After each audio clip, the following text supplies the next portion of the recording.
का लक्ष्य मिलकर पार कर जाएंगे।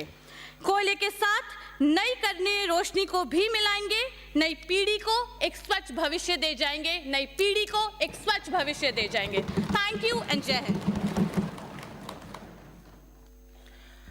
For opposition, I would request Mr. Mudit to conclude their speech in 1.30 seconds. Thank you madam. कहते हैं सपने वो नहीं होते जो हम सोते हुए देखते हैं, सपने वो होते हैं जो हमें सोने नहीं देते। मगर सरकार के 2050 के लक्ष्य तो ऐसे हैं जैसे किसी ने अलार्म बंद करके फिर से नींद अपना ली हो। बातें बड़ी बड़ी पर काम छोटे छोटे।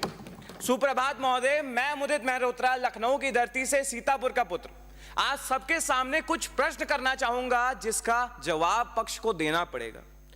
सरकार ने 2030 तक 50% ऊर्जा रिन्यूएबल सोर्सेस से लाने की बात कही थी, लेकिन 2023 तक यह आंकड़ा सिर्फ 29% तक पहुंचा है, यानी आधे से भी कम रास्ता पार हुआ है। क्या इस रफ्तार से 2050 तक कुछ हासिल भी हो पाएगा? एक तरफ सरकार ग्रीन एनर्जी की बात करती है, दूसरी तरफ 2023 में 79 नई कोयला खदान खोलने की घोषणा कर दी गई।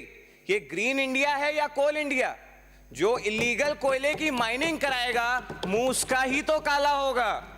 सरकार ने वनों को बचाने का वादा किया था, लेकिन 2022 की रिपोर्ट के मुताबिक भारत ने पिछले 5 वर्षों में 2800 वर्ग किलोमीटर जंगल खो दिए। क्या इसी तरह जलवायु लक्ष्य पूरे होंगे? क्यों बजट कटौती और ग्रीन फंड की कमी की वजह से ऊर्जा उत्पादन कम हो रहा है? अगर पैसा ही नहीं है तो वादे क्यों करते हो? जनता को गुमराह करना और वोट मांगने की राजनीति के अलावा कुछ नहीं है। एक जिम्मेदार विपक्ष के तौर पर हम सरकार को यह समझाना चाहते हैं कि 2050 के वादे सिर्फ दिखाने के लिए नहीं हो सकते। इसलिए नवीकरण एनर्जी प्रोडक्शन के लिए बजट में 50% की वृद्धि हो, जंगलों की कटाई पर सख्त बैन लगाया जाए और फॉरेस्ट रीस्टैब्लिशमेंट प्रोग्राम स्टार्ट हो। एडॉप्ट अ ट्री या मेरा देश मेरी हवा जैसे सोशल कैंपेन यूज हो। ईवी मैनेजमेंट एक्ट के तहत टीयर 2 और टीयर 3 सिटीज में भी इलेक्ट्रिक व्हीकल्स का प्रमोशन हो।